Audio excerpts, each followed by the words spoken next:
Imagine a land where stone cities whisper ancient secrets, waterfalls roar like thunder gods, and the earth pulses with the rhythm of drums and dance. This isn't a fantasy, this is Zimbabwe. From the majestic ruins of Great Zimbabwe to the thundering Victoria Falls, this country doesn't just greet you, it grabs you by the heart and says, "Come see something unforgettable." Smack in southern Africa, Zimbabwe is bordered by South Africa, Botswana, Zambia, and Mozambique, each bringing a flavor, but Zimbabwe brings the soul.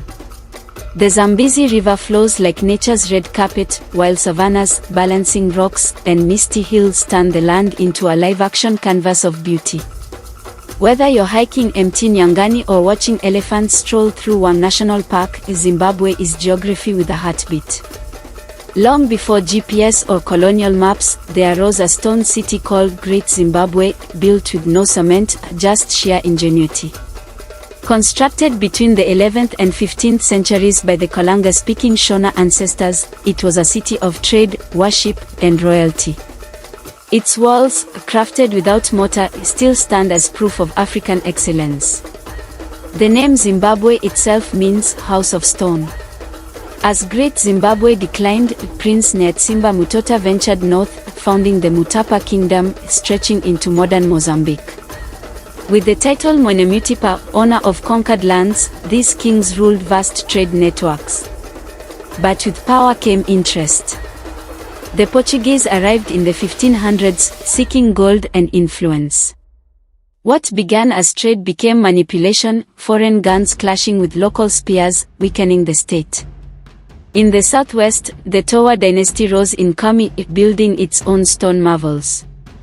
Then came Changamire Dombo, the warrior who defeated the Portuguese and founded the Rosvi Empire, fierce defenders of Shona land and legacy. Fast forward to the 1890s, Cecil Rhodes and the British South Africa Company arrived. They took the land, renamed it Southern Rhodesia, and erased local rule. But Zimbabwe didn't stay silent. In 1896, leaders like Mbuya Nihanda led the first Kimurenga, the first war of resistance. Though crushed, it planted the seeds of liberation.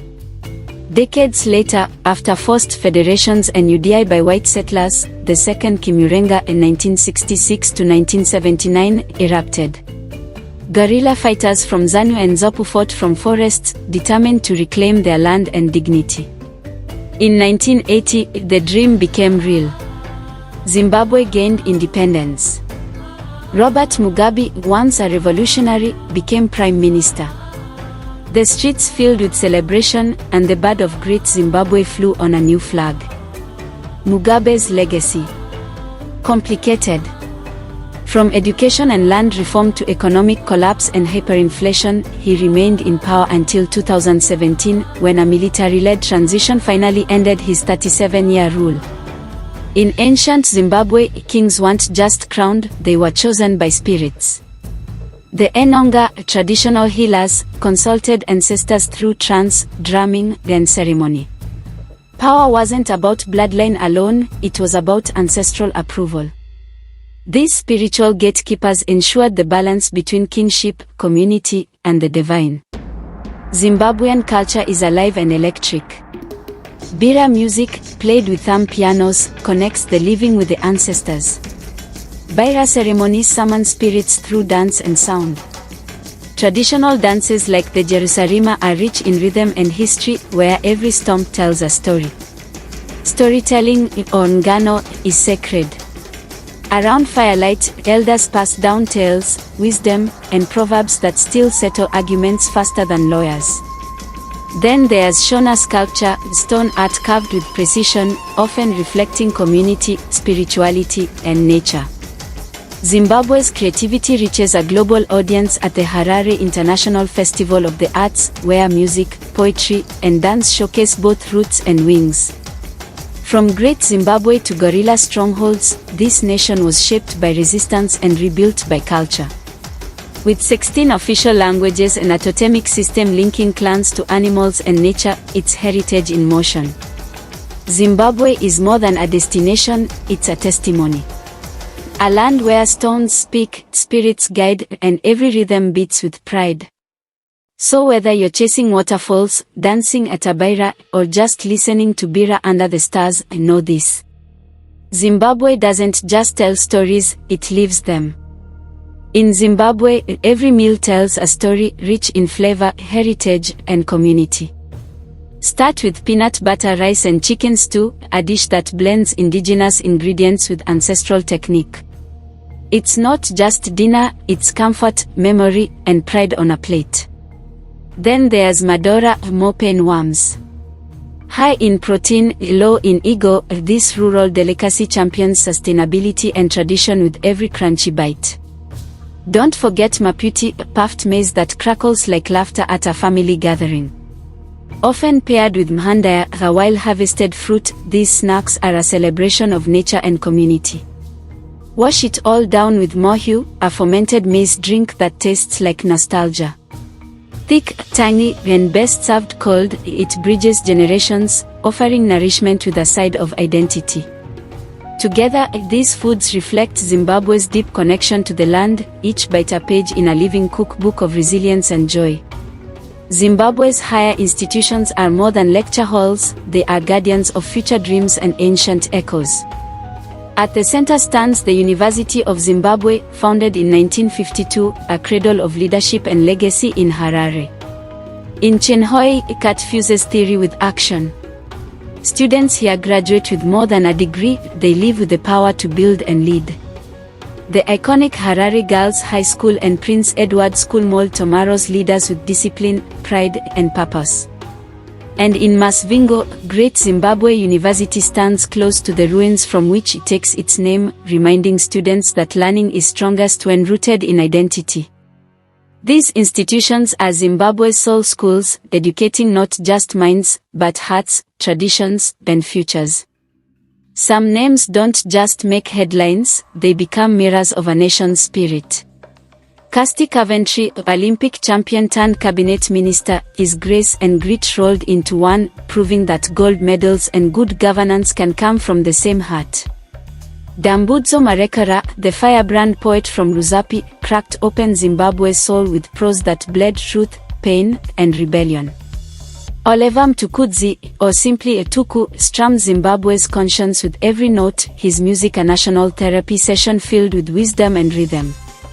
And Denai Gureira, raised on Zimbabwean soil and trained on global stages, brings African stories to Hollywood and Broadway, turning heritage into headline. These icons don't just represent success, they reflect Zimbabwe's passion, power, and poetic soul. Zimbabwe doesn't whisper its uniqueness, it sings it. It's the only country whose name starts with a Z and ends with an E, a rare balance for a nation that thrives on contrast and strength.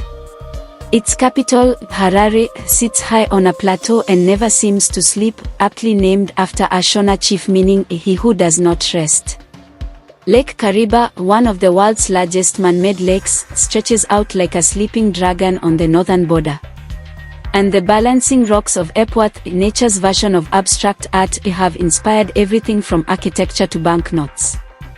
Zimbabwe is also home to 5 UNESCO World Heritage Sites. Great Zimbabwe, the legendary city of stone. Khami ruins, rich in culture and trade. Matobo Hills, spiritual sanctuaries with ancient rock art, and the tomb of Cecil Rhodes. Mana Pools National Park, where elephants and wild beauty dance in slow motion. Victoria Falls, Mosioetunya, the smoke that thunders, a jaw-dropping, heart-shaking masterpiece of nature. In Zimbabwe, food is memory. Education is legacy. Music is medicine. And every fact is a festival. From fermented drinks to falling waters, from Mbira songs to freedom poems, this is a nation that doesn't just live in history, it creates it. Politics in Zimbabwe didn't begin with ballot boxes, it started with stone palaces and spirit mediums. Back in the 11th century, the Kingdom of Great Zimbabwe ran a regional empire, no Twitter, just trade, stone walls, and strategic power. Then came the British, colonial rule, and Rhodes Railroad dreams. Democracy. Only if you match the Queen's reflection. But by the 1960s, the people said enough. Guerrilla fighters from ZANU and ZAPU turned the bush into a battleground. The war was brutal. The dream was louder. In 1980, independence bloomed. Robert Mugabe took the mic, schools opened, flags waved, and Zimbabwe became a symbol of rebirth. Then came sanctions, inflation, and political unrest. By the 2000s, the economy screamed. $1 trillion note couldn't buy bread. In 2017, Mugabe was out via an autocoup that felt like a family meeting with tanks. Today, politics is a wild mix of ballots, blogs, and bold youth. Everyone's a political analyst, including your cousin who only watches football. And still, the people hope. Always. This is a country where stone ruins speak Wi-Fi and Mbira beats echo in TikTok edits. Harare hustles with solar tech, streetwear, and big dreams. Zim celebs like Denai Guerreira and Casti Coventry put the nation on global stages. Meanwhile, the Gen Z isn't waiting for tomorrow, they are remixing culture now.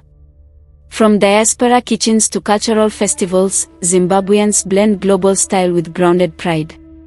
One DJ even mixed Kimurenga music with Omopiano and caused a full-blown dance revival. Today, legacy isn't dusty, it's dynamic. Great Zimbabwe isn't just a monument. It's a metaphor. For centuries, Zimbabwe was plugged into global trade. Arab and Portuguese traders chased gold and left with stories. Missionaries came with tiny teacups and were met with sodza, side eyes, and proverbs sharper than their sermons.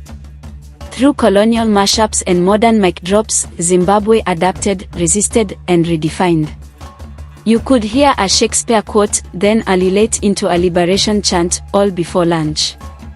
And yes, the Zimbabwean grandmas still outdance everyone at weddings. Global legends like Oliver Mtukudzi keep the rhythm alive across continents. Zimbabwe isn't just landlocked, it's soul unlocked. A place where kings ruled with wisdom and poets ruled with words. A land that teaches survival with a smile and culture with fire. You may come for Victoria Falls, but you'll leave with a proverb on your lips, a drumbeat in your heart, and a craving for more Nyama and Mbira. Zimbabwe is not just a country, it's a vibe. If you love this journey, don't forget to like and subscribe, because the soul of Africa has so much more to reveal.